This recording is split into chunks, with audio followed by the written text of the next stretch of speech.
Fala aí pessoal, aqui é o professor Rafael falando e eu vim resolver com você a questão 29 do exame de admissão para a FATEC do ano de 2022.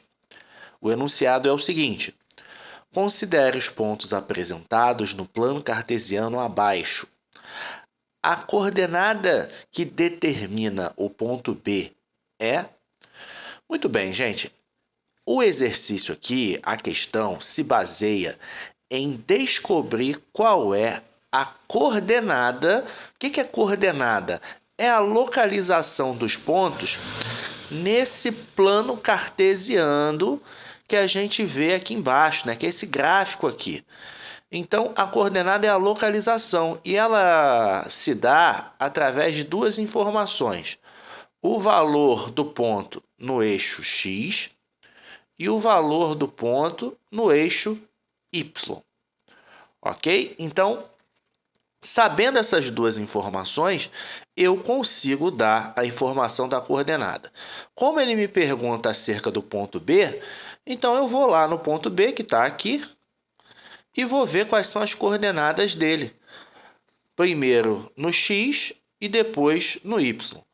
Para eu saber a coordenada dele na abscissa, né, que é o X, é só eu olhar aqui, eu olhar na direção perpendicular aqui, em qual número que o ponto B aponta no eixo horizontal, o eixo deitado. Esse eixo deitado é o eixo onde estão os X, e o eixo em pé é o eixo onde estão os Y.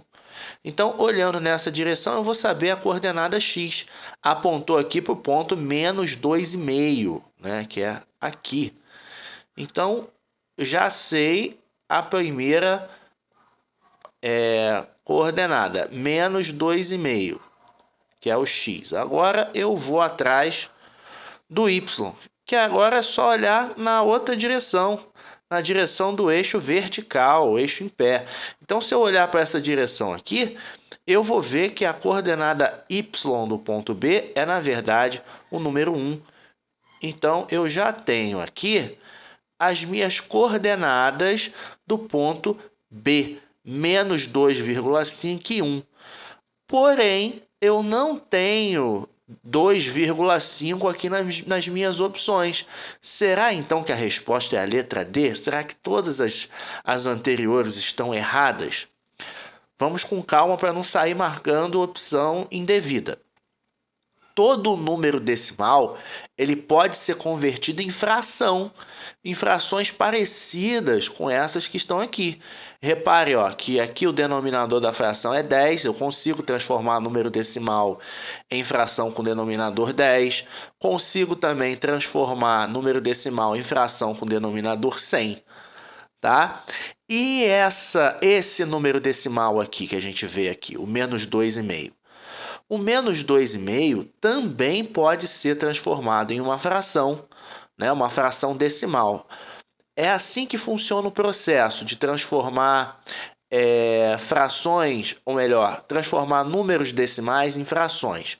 Você coloca o traço da fração, coloca aqui em cima o número sem a vírgula, que no nosso caso aqui é o 25, né? 25 negativo, e você olha para o número. Repare que depois da vírgula, olhando para a direita, eu só tenho um algarismo, uma casa decimal, que é o 5, que é onde está o número 5. Então, o meu denominador vai ser 10, porque o 10 só tem um zero. A quantidade de casas decimais que o número decimal possuir vai ser também a quantidade de zeros que eu vou colocar aqui depois do 1. Com isso, a nossa coordenada, né, do ponto B passa a ser menos 25 décimos para o X e 1 para o Y.